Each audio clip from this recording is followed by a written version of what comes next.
where the mind is without fear and the head is held high, where knowledge is free.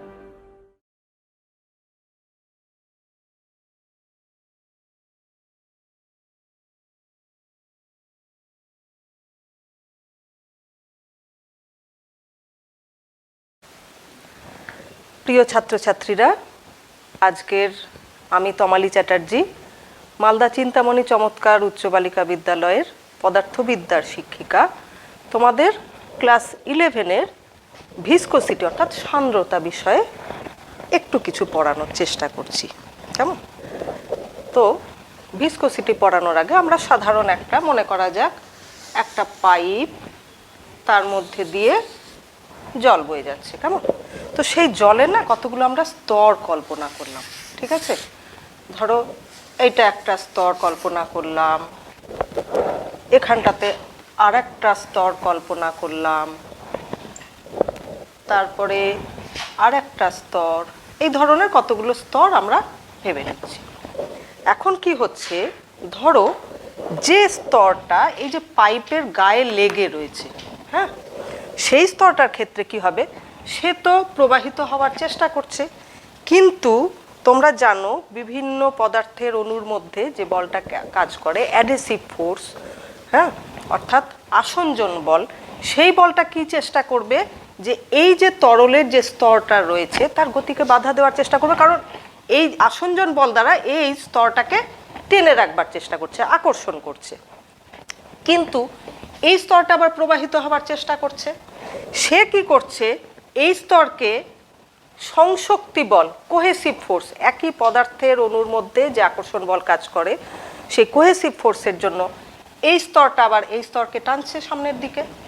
অর্থাৎ দেখা যাচ্ছে এই তরলের বিভিন্ন স্তরের মধ্যে একটা আপেক্ষিক বেগ কিন্তু সৃষ্টি হচ্ছে। কেমন? তাহলে বিভিন্ন বলের প্রভাবেতে এই যে আপেক্ষিক বেগ সৃষ্টি হলো, এই আপেক্ষিক বেগের বিরুদ্ধে যে বল ক্রিয়া করছে তাকেই বলা হচ্ছে সান্দ্রতা বা ভিসকোসিটি বল, সান্দ্রতা বল। কেমন? তাহলে সান্দ্রতাকে আমরা ধরতে পারি মোটামুটি এক ধরনের ফ্রিকশন অর্থাৎ ঘর্ষণ বল। ঘর্ষণ বলের কথা মনে আছে তো, যে কোনো একটা তলের উপর দিয়ে, এটা কিন্তু কঠিন পদার্থের ক্ষেত্রে আমরা দেখেছিলাম, অপর একটি পদার্থকে যদি গতিশীল করবার চেষ্টা করা হয় তাহলে গতির বিরুদ্ধে যে বল ক্রিয়া করে তাকে বলা হচ্ছে ঘর্ষণ বল। তো এখানটাতেও তো গতির বিরুদ্ধে ক্রিয়া করছে, সুতরাং এটাও এক ধরনের ঘর্ষণ বল হিসাবে আমরা মনে করতে পারি। কিন্তু ঘর্ষণ বল এবং সান্দ্রতা বল তাদের মধ্যে কিন্তু কিছু পার্থক্য রয়েছে। কেমন পার্থক্য? ঘর্ষণ বলের বেলায় মনে করে দেখো যে সেখানটাতে কিন্তু ক্ষেত্রফলের, স্পর্শতলের ক্ষেত্রফলের উপর নির্ভর করতো না, এখানে কিন্তু স্পর্শতলের ক্ষেত্রফলের উপরে নির্ভর করে। কেমন?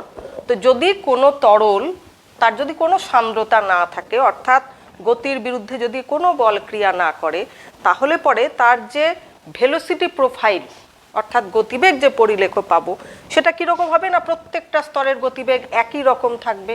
অর্থাৎ সেক্ষেত্রে আমরা যে গতিবেগ যে লেখটা পাবো সেটা হচ্ছে এই ধরনের, প্রত্যেকটা বিন্দুর বা প্রত্যেকটা কণার গতিবেগ একই রকম থাকছে। কিন্তু প্রকৃতপক্ষে কোনো তরলই যেহেতু অসান্দ্র নয়, কোনো প্রবাহী যেহেতু অসান্দ্র নয়, তাই জন্য আমরা যে গতিবেগ লেখচিত্রটা যেটা পাই, প্রোফাইলটা যেটা পাই, সেটা কিন্তু এই ধরনের সমতল হয় না। সেটা কেমন ধরনের হয়ে যায় দেখেই বুঝতে পারছো, যে এই যে লেগে আছে যে স্তরগুলো তার গতিবেগটা কম, মাঝখানে যে স্তর তাদের গতিবেগটা সব থেকে বেশি, এবং অন্যান্য স্তরগুলোর গতিবেগ সেই অনুযায়ী হয়। অর্থাৎ যে গতিবেগ পরিলেখটা যেটা, সেটা একটা অধিবৃত্তাকার পরিলেখ আমরা পাই, এটাকে বলা হচ্ছে ভেলোসিটি প্রোফাইল। আচ্ছা, এই সান্দ্রতা নিয়ে নিউটন একটা সূত্র দিলেন। তিনি কি বললেন যে এই যে সান্দ্রতা বল সেটা কার কার উপরে নির্ভর করে? 1 নাম্বার হচ্ছে ক্ষেত্রফলের উপর নির্ভর করে। 2 নাম্বার কার উপরে নির্ভর করে? ভেলোসিটি গ্রেডিয়েন্ট বা গতিবেগ নতি। কীরকম? মনে করা যাক এখানটাতে এইটা একটা স্তর আর এটা একটা স্তর, তাদের মধ্যে দূরত্বের সামান্য পার্থক্য হচ্ছে dx, অর্থাৎ দুটি স্তর তাদের মধ্যে দূরত্বের পার্থক্য হচ্ছে dx, এবং তার ফলে তাদের গতিবেগের পার্থক্য হয়ে গেছে dv। সামান্য যেহেতু, তাই জন্য ডিফারেন্স ইন v, অর্থাৎ বেগের যে পার্থক্য সেটাকে বলা হচ্ছে dv। তাহলে গতিবেগের নতিমাত্রা, গতিবেগের নতিমাত্রা সেটাকে কি লিখব? সমান হচ্ছে dv বাই dx। হ্যাঁ, তো নিউটন বললেন যে এই সান্দ্রতা বলটা যেটা, সেটা 1 নাম্বার ক্ষেত্রফলের উপরে নির্ভর করবে, 2 নাম্বার হচ্ছে এই গতিবেগের নতিমাত্রার উপরে ডিপেন্ড করবে, নির্ভর করবে এবং সমানুপাতিক হবে। তাহলে এই দুটোকে এক করে আমরা কি পেলাম? আমরা পেয়ে যাচ্ছি F proportional to A dv by dx। তাহলে তোমরা জানো যে সমান করবার জন্য আমরা একটা কনস্ট্যান্ট অর্থাৎ সমানুপাত ধ্রুবক নিয়ে আসবো। সেই সমানুপাত ধ্রুবকটাকে লেখা হচ্ছে ইটা, এইভাবে সেটাকে ডিনোট করা হয়। এটাই প্রথা, বলবে যে অন্য কোনো কিছু লেখা যেত, প্রথা অনুযায়ী এটাকে এইভাবেই লেখা হয় dv বাই dx। এই যে প্রপোর্শনালিটি কনস্ট্যান্ট অর্থাৎ সমানুপাত ধ্রুবক, এটাকেই বলা হচ্ছে সান্দ্রতাঙ্ক। সান্দ্রতাঙ্ক, কোএফিসিয়েন্ট অফ ভিসকোসিটি। তাহলে এখান থেকে আমরা ইটা ইকুয়ালস টু কি পেলাম? F by A into dv by dx।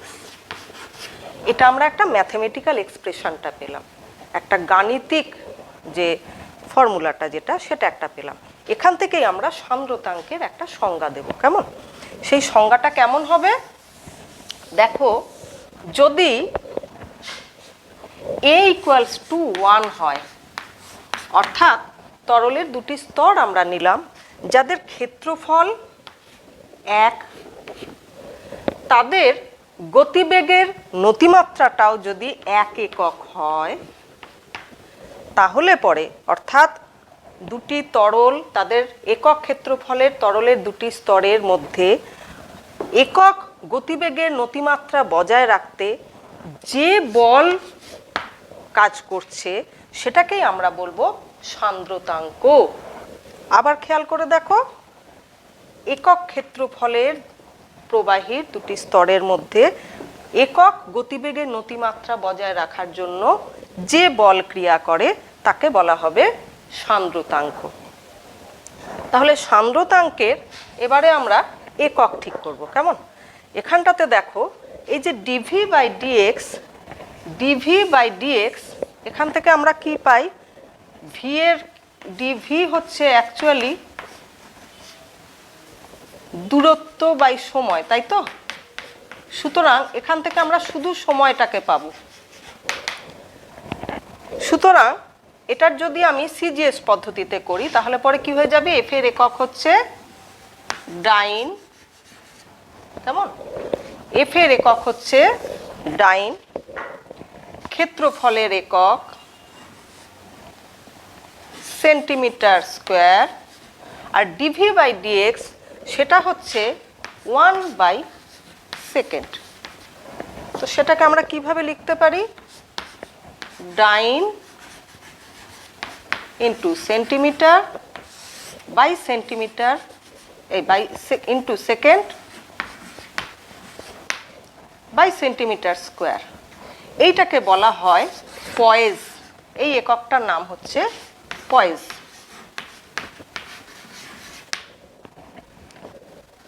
অর্থাৎ 1 বর্গ সেন্টিমিটার ক্ষেত্রফলের তরলের দুটি স্তরের মধ্যে একক গতিবেগের নতিমাত্রা, অর্থাৎ 1 সেন্টিমিটার দূরের দুটি তলের মধ্যে যদি 1 সেন্টিমিটার পার সেকেন্ড গতিবেগের নতিমাত্রা বজায় রাখতে হয়, তাহলে পরে যে বল ক্রিয়া করবে সেটাকে বলবো আমরা 1 পয়েজ, 1 পয়েজ। এসআই পদ্ধতিতে এটার কি হয়ে যাবে?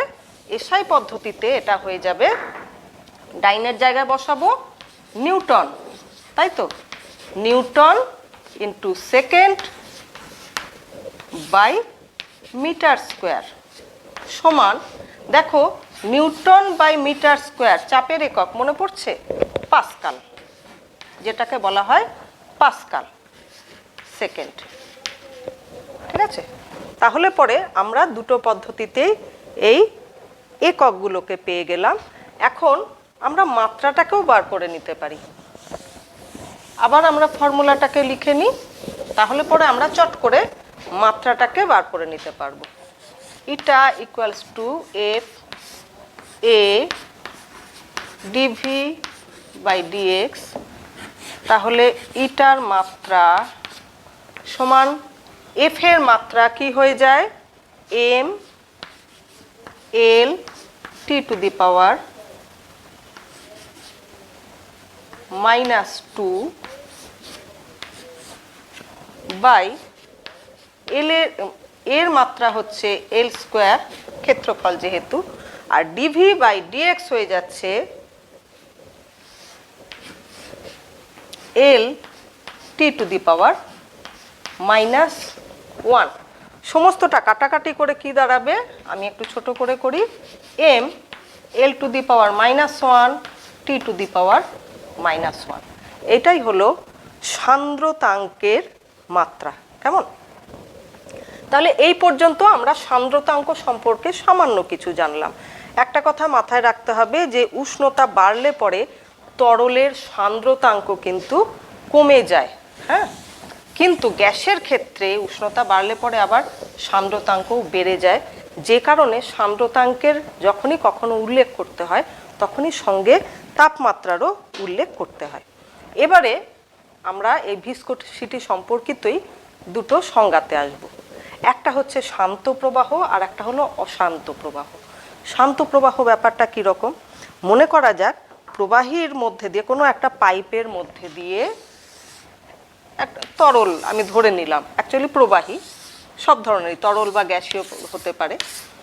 এই যে তরল বা প্রবাহী যেটা প্রবাহিত হচ্ছে, সেটার যদি এই বিভিন্ন স্তরগুলো যদি খুব সুসংবদ্ধভাবে প্রবাহিত হয়, এই স্তর তারপরে এই স্তর, এরা যদি খুব সুসংবদ্ধভাবে অর্থাৎ খুব নিয়মকানুন মেনে প্রবাহিত হয়, কোনো কণার বেগ, যে কোনো কণার বেগ অন্য কোনো কণার বেগের পথটাকে, গতি বেগের যে পথটা তাকে যদি ইন্টারসেক্ট না করে, যদি ছেদ না করে, এবং প্রত্যেকটি কণা ঠিক তার আগের কণারকে ঠিকভাবে ফলো করে, অর্থাৎ এই কণাটার যা গতিবেগ এই কণাটারও ঠিক সেই একই গতিবেগ এবং একই পথে চলে, তাহলে পরে এই ধরনের প্রবাহকে আমরা বলবো শান্ত প্রবাহ।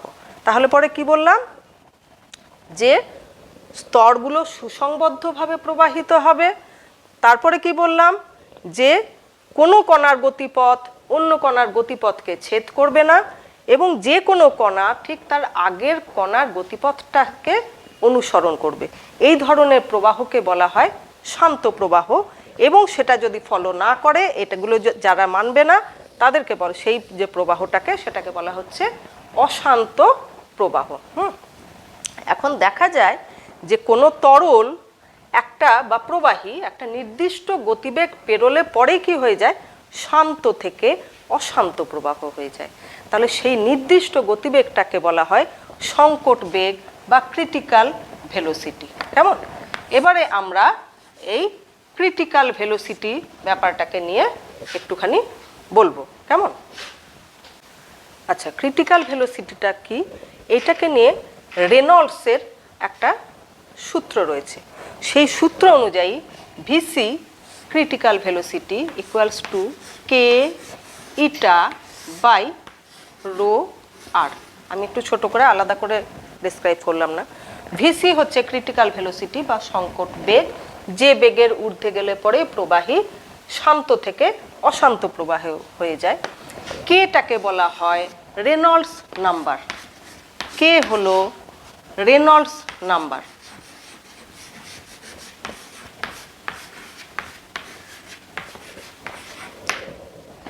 এটা হলো প্রবাহীর সান্দ্রতাঙ্ক, রো হলো প্রবাহীর ঘনত্ব। আমি একটা একটা করে লিখে দিই। রো হচ্ছে, এইটা হচ্ছে সান্দ্রতাঙ্ক,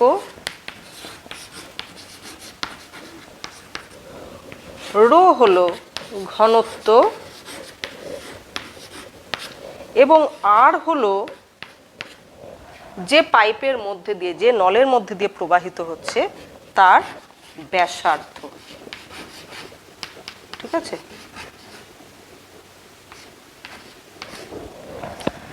আচ্ছা, তো তাহলে পরে কি হলো যে বর্তমান, তাহলে পরে আমরা দেখছি যে আর যদি কম হয় তাহলে পরে কিন্তু ভিসি বেড়ে যাবে। অর্থাৎ যদি সরু নলের মধ্যে দিয়ে প্রবাহিত হয় তাহলে পরে ক্রিটিক্যাল ভেলোসিটির মানটা বেশি হয়ে যাবে। এটা যদি বেড়ে যায় তাহলে পরেও ক্রিটিক্যাল ভেলোসিটিটা বেড়ে যাবে। এইটা হলো রেনল্ডস নাম্বার। এটা খুব ইম্পর্ট্যান্ট। সাধারণত দেখা যায় যে এই রেনল্ডসের নাম্বারটা যদি 2000-এর থেকে যদি কম হয় তাহলে পরেই সেটা ওই অশান্ত প্রবাহ হয়ে যেতে পারে। হ্যাঁ, আচ্ছা, আদর্শ তরলের ক্ষেত্রে ইটার মান 0, সান্দ্রতাঙ্ক হচ্ছে 0, সুতরাং ভিসি ইকুয়ালস টু 0, অর্থাৎ কোনো ক্রিটিক্যাল ভেলোসিটি নেই। সুতরাং আদর্শ তরলের প্রবাহ কিন্তু অশান্ত প্রবাহ হয়। এবারে আমরা পয়সলিস ইকুয়েশনেতে আসব। পয়সলিস ইকুয়েশনটা হচ্ছে কোনো শান্ত প্রবাহের ক্ষেত্রে প্রতি সেকেন্ডে যে তরল, কোনো পাইপের মধ্যে দিয়ে যে তরল প্রবাহিত হচ্ছে, সেক্ষেত্রে তিনি একটা ফর্মুলা দিয়েছিলেন। সেই ফর্মুলাটা কি?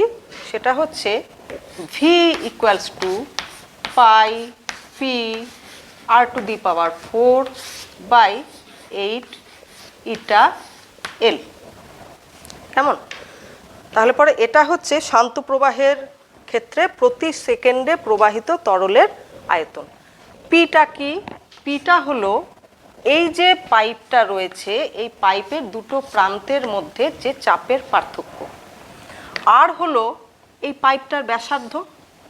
প্রত্যেকটাকে আমি ডেসক্রাইব করে দিচ্ছি। পি হলো চাপের পার্থক্য, আর হলো এই পাইপটার ব্যাসার্ধ, ইটা হচ্ছে এই তরলের সান্দ্রতাঙ্ক, এবং এল হলো এইটার দৈর্ঘ্য।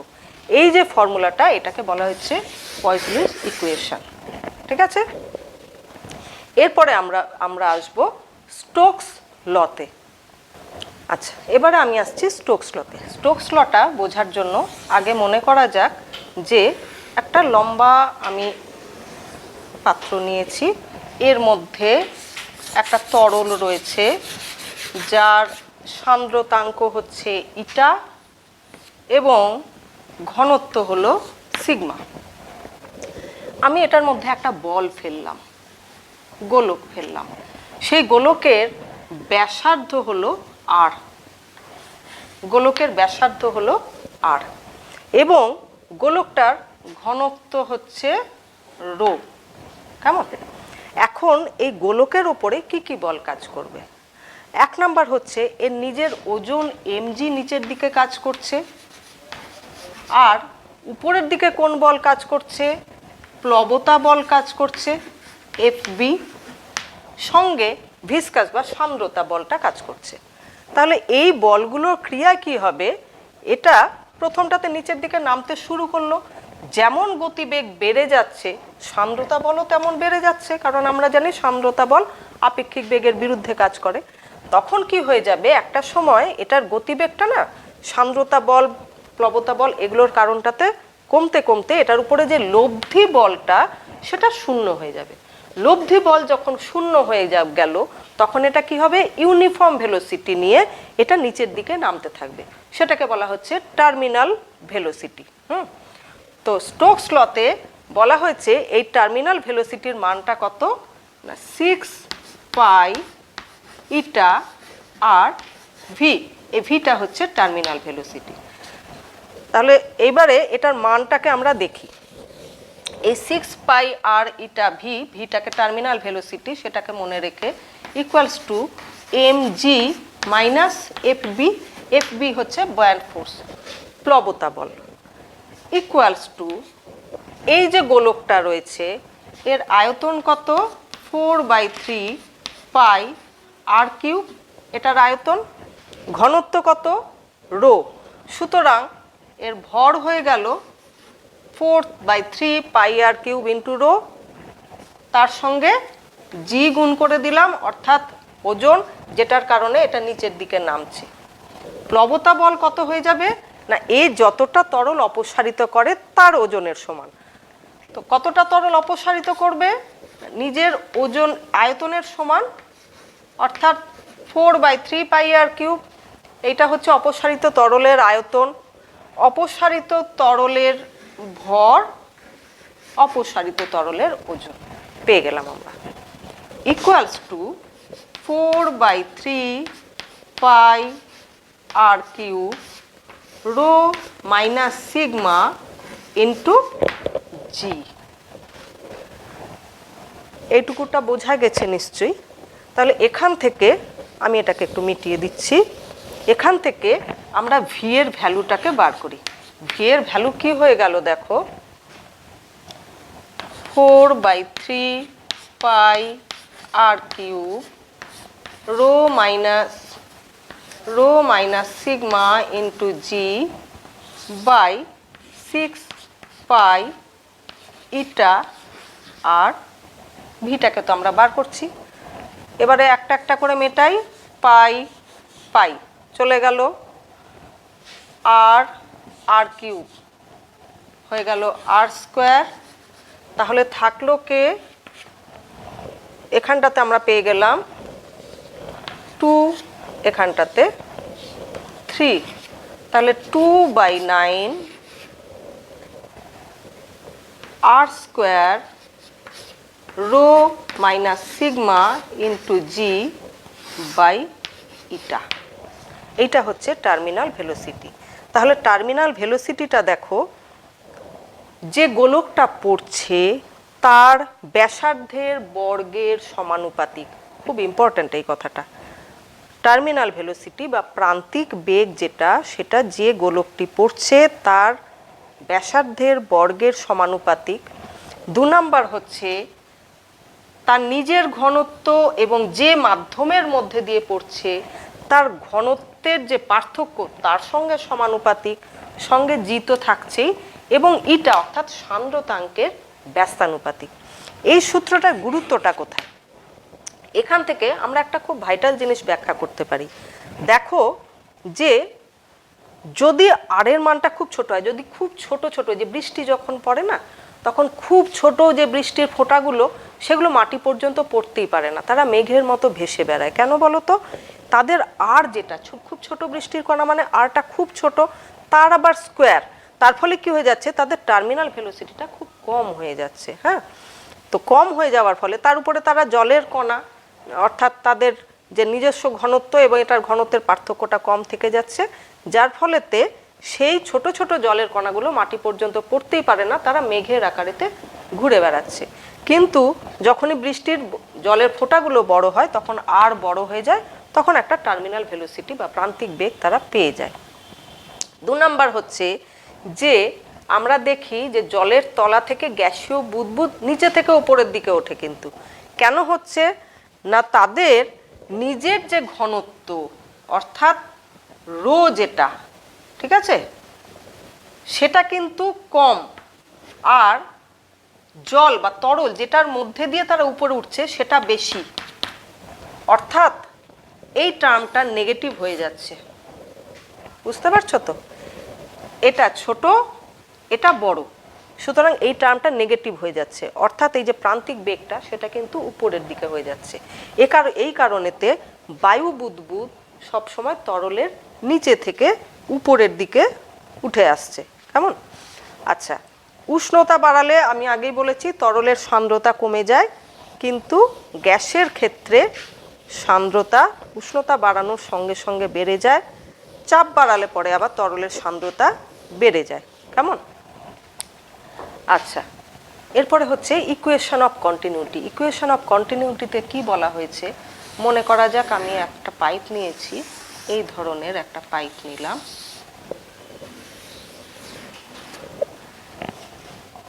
ইকুয়েশন অফ কন্টিনিউটিতে বলা হয়েছে যে যদি ধারারেখ প্রবাহ হয় তাহলে পরে যে কোনো প্রস্থচ্ছেদের মধ্যে দিয়ে, অর্থাৎ দেখো এখানকার প্রস্থচ্ছেদটা বড়, এখানকার প্রস্থচ্ছেদটা ছোট, কিন্তু যে কোনো প্রস্থচ্ছেদের মধ্যে দিয়ে একক সময়টাতে যে প্রবাহিত হচ্ছে সেটার ভর কিন্তু একই থাকবে। মনে করা যাক যে এখানটাতে ক্ষেত্রফল হচ্ছে α1, এই যে প্রস্থচ্ছেদ এখানটাতে ক্ষেত্রফল হচ্ছে α2, এখানকার প্রবাহীর বেগ v1, এখানকার প্রবাহীর বেগ v2। তো তাহলে পরে কি হচ্ছে, এখানটাতে একক সময়টাতে যে তরল প্রবাহিত হচ্ছে তার আয়তনটা কত হচ্ছে? α1 ক্ষেত্রফল, v1 বেগ, তাহলে আয়তন হচ্ছে α1 v1। তাহলে ভর কত হবে? α1 v1 ρ1। মনে করা যাক এখানটাতে ঘনত্ব আমি ধরলাম ρ1, এখানটাতে ρ2। তো অ্যাকচুয়ালি কি হয়, একটাই তরল যেহেতু প্রবাহিত হচ্ছে কাজে আমি ρ1 ρ2 আর ধরবো না, দুটোকেই আমি ধরলাম ρ। তাহলে এখান থেকে α1 v1 ρ এই পরিমাণ ভর গেল, ওখান থেকে বেরিয়ে আসছে কত? α2 v2 ρ। ইকুয়েশন অফ কন্টিনিউটি বা যে ধারাবাহিকতার সমীকরণ সেখানটাতে বলা হয়েছে এই দুটো সমান হবে। তো সেখান থেকে আমরা কি পাচ্ছি দেখো, সেখান থেকে আমরা পেলাম যে v1 by v2 equals to α2 by α1, বা v আলফার সঙ্গে ব্যস্তানুপাতিক, অর্থাৎ যে কোনো প্রস্থচ্ছেদের মধ্যে দিয়ে প্রবাহীর যে গতিবেগ সেটা ক্ষেত্রফলের ব্যস্তানুপাতিক হবে। অর্থাৎ ক্ষেত্রফল যদি বেশি হয় তাহলে প্রবাহীর বেগ কম হবে, ক্ষেত্রফল যদি কম হয় তাহলে সেখানে প্রবাহীর বেগ বেশি হবে। কথাটা মাথায় থাকবে তো? যে কারণটাতে আমরা দেখেছি যে সরু যদি পাইপ হয় তার মধ্যে দিয়ে জল যেন অনেক বেশি জোরে পড়ে, ভি প্রপোর্শনাল টু 1/α। আচ্ছা, ধারারেখ প্রবাহের ক্ষেত্রে তরলের শক্তি ধারারেখ প্রবাহের ক্ষেত্রে তিন ধরনের হতে পারে। এক নাম্বার হচ্ছে গতিশক্তি। গতিশক্তি জানি 12 mv², ঠিক আছে? তাহলে পরে একক ভরে গতিশক্তি, একক ভরে গতিশক্তি সমান 12 v²। আর যদি বলি একক আয়তনে গতিশক্তি তাহলে কি করব? 12 mv² বাই ভি, অর্থাৎ আয়তন, এই ভিটা হচ্ছে আয়তন, সমান 12 ρv²। এটা হচ্ছে তরলের ধারারেখ প্রবাহের ক্ষেত্রে তরলের গতিশক্তি। দুই নাম্বার হচ্ছে পোটেনশিয়াল এনার্জি, স্থিতিশক্তি, mgh। একইভাবে একক ভরে স্থিতিশক্তি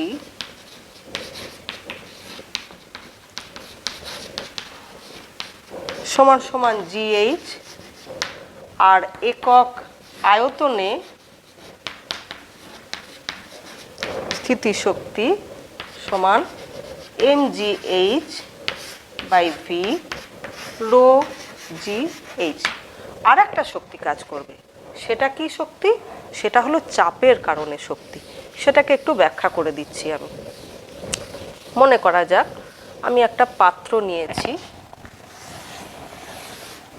এই যে পাত্রটা রয়েছে, এই পাত্রের তলায় এইভাবে একটা নল লাগানো রয়েছে। হ্যাঁ, এখান দিয়ে তরলটা পড়ছে, পুরোটা তরল রয়েছে, একটা প্রবাহী রয়েছে এখানটাতে, অর্থাৎ এই রেখা বরাবর চাপ হচ্ছে পি।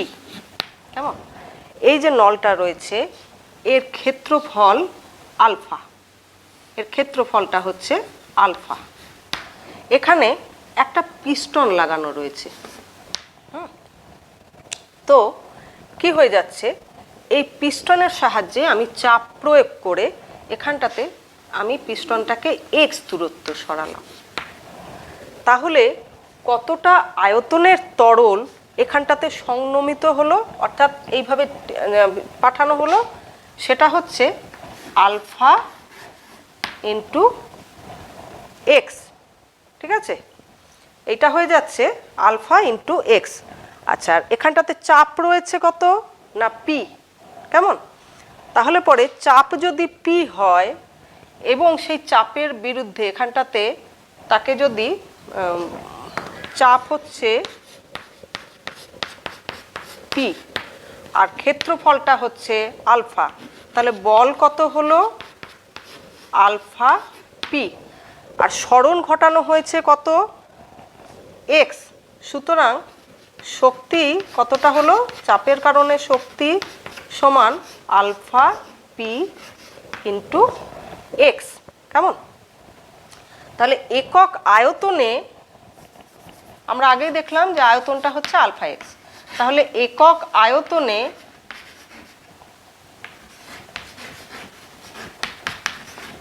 এই চাপের কারণে শক্তি যেটা, সেটা কত হচ্ছে alpha P X by alpha X সমান সমান পি।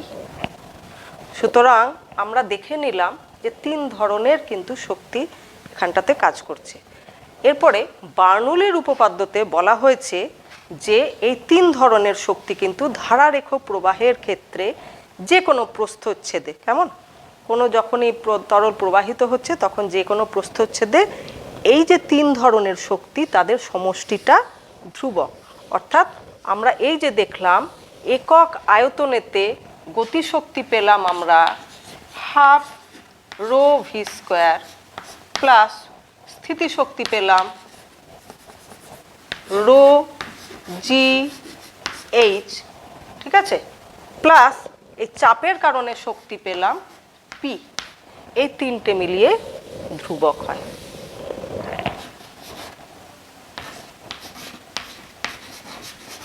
এইটা হচ্ছে বার্নৌলির উপপাদ্য।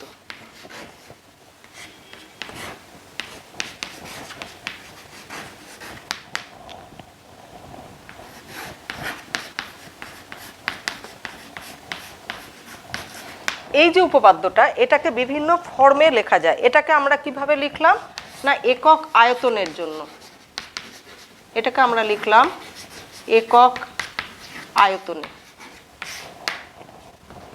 Half rho V square plus rho g H plus P equals to ধ্রুবক। একক ভরের ক্ষেত্রে যদি লিখি তাহলে পরে কি লিখবো আমরা, রো দিয়ে সব কটাকে ভাগ করে দিলাম, half V square plus g H plus P by rho equals to ধ্রুবক লিখতে পারি। আবার আমরা যদি জি দিয়ে ভাগ করে দিই তাহলে পরে এটাকে পেয়ে যাব V square by two g plus H plus P by rho g equals to ধ্রুবক। এইটাকে বলা হয় গতি শীর্ষ। গতি শীর্ষ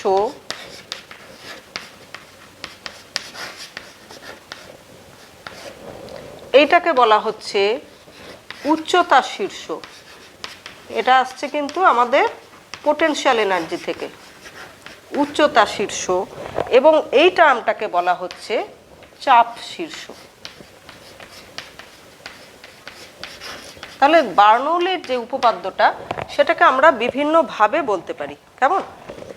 যে ধারারেখ প্রবাহ হলে পরে ধারারেখর যে প্রত্যেকটা বিন্দুতে গতি শীর্ষ, উচ্চতা শীর্ষ এবং চাপ শীর্ষের সমষ্টি সেটা ধ্রুবক হবে। কেমন? এবার বার্নৌলির উপপাদ্যের আমরা এফেক্টগুলোকে বা প্রয়োগগুলোকে কোথায় কোথায় দেখতে পাই। আমরা দেখলাম যে ধারারেখ প্রবাহের ক্ষেত্রে প্রত্যেক বিন্দুতে গতি শীর্ষ, উচ্চতা শীর্ষ এবং চাপ শীর্ষের যে সমষ্টি সেটা ধ্রুবক হয়। দেখো, যদি একটা পাইপের মধ্যে দিয়ে তরল প্রবাহিত হচ্ছে, অর্থাৎ এইচটা যদি ধ্রুবক থাকে, এইচ যদি ধ্রুবক থাকে, তাহলে পরে আমরা কি পেয়ে যাব? সেক্ষেত্রে আমরা পেয়ে যাব v²/2g plus p/ρg equals to ধ্রুবক, তাই তো? এইচ যে উচ্চতা শীর্ষ সেটা একই থেকে যাচ্ছে অনুভূমিক প্রবাহের ক্ষেত্রে, সেটা ধ্রুবক হয়ে যাচ্ছে। এটা যদি ধ্রুবক হয়ে যায়, সঙ্গে সঙ্গে দেখো ভি যদি বাড়ে, পি তাহলে পরে কমতে বাধ্য। অর্থাৎ যে বিন্দুতে গতিবেগ বেশি সেখানকার চাপটা কমে যায়। কেমন? তো এখানটাতে দেখবে যখন ঝড় টর হয় তখন বলে না যে টিনের চাল টাল এগুলো উড়ে যায়। কেন উড়ে যায়? যে মনে করা যাক এই যে চালটা রয়েছে এখানটাতে বাইরে যখন ঝড় হচ্ছে এখানটাতে গতিবেগ বেশি, যার ফলে এখানটাতে চাপটা কম, এখানে কম চাপ, অথচ ঘরের মধ্যে চাপটা তো স্বাভাবিক চাপ রয়েছে, অর্থাৎ তুলনামূলকভাবে এখানে বেশি চাপ। তাহলে কি হবে? প্রবাহী বেশি চাপ থেকে কম চাপের দিকে প্রবাহিত হতে যাবে, যার ফলে এই যে চালটা রয়েছে অর্থাৎ ছাদটা যেটা রয়েছে সেটা উড়ে যায়। হ্যাঁ, বার্নৌলির উপপাদ্যের এই ধরনের যে প্রয়োগগুলো, অনেক কটা প্রয়োগ রয়েছে, যেমন ভেঞ্চুরিমিটার, তারপর পিটোট নল রয়েছে। সেই নলগুলোতে কি করা হয় যে প্রতি কোনো পাইপের মধ্যে দিয়ে কতটা তরল প্রবাহিত হচ্ছে প্রত্যেক সেকেন্ডে সেটাকে মাপা হয়। তোমরা সব থেকে ভালো প্রয়োগ যেটাকে দেখো সেটা হচ্ছে এই স্প্রেয়ারটা। কেমন? স্প্রেয়ারটাতে কি করা হয় দেখো, এটাকে তোমরা বাড়িতে দেখছো প্রত্যেকেই, শুধু ব্যাখ্যাটাকে আমি বলে দিচ্ছি। দেখো, ভেতরে এই যে একটা পাইপ রয়েছে, ঠিক আছে?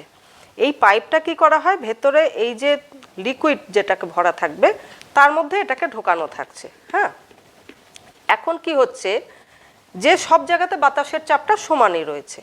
এখন এই যে পিস্টনটাকে দিয়ে আমরা যখনই বল প্রয়োগ করছি তখন কি হচ্ছে, এই যে নজলটা এটা দিয়ে খুব জোরে বাতাসটা বেরোচ্ছে, এবং খেয়াল করো নজলটা কোথায় রাখা হয়েছে, ঠিক এইখানটাতে যে ফুটোটা রয়েছে তার উপর দিয়ে রয়েছে। হ্যাঁ, তাহলে এখান দিয়ে যখন জোরে বাতাস বেরিয়ে আসছে তার মানে এই পয়েন্টে চাপটা কম, এখান থেকে জোরে বাতাস বেরোচ্ছে, গতিবেগটা বেশি, ফলে এখানে চাপ কম।